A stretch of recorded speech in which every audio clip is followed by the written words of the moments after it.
Ayan na. Medyo mainit-init na talagang kalsada. Woo! Dito dati masarap kumain eh. Natatandaan ko pag umuwi kami. Sarap kumain dito. Meron nga dyan yung Serena. Yung statwa lang naman. Pero ewan ko nandyan pa. Ayun, ayun. Hindi ako makalingon na maayos. Nandun pa pala siya. Wala, nakakatulog na yung isa eh. Sarap ng hangin kasi kanina, lamig.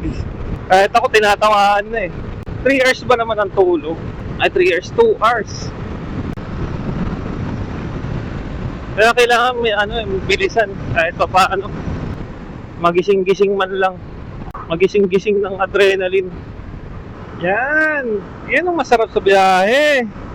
Di ba? Ang ganda na ng mga view. Alas 8, bumaka. Kasama na 1 oras na pahinga. Nahuhulog na tong kasama ko. Yan dito, masarap na pagkain. Ito.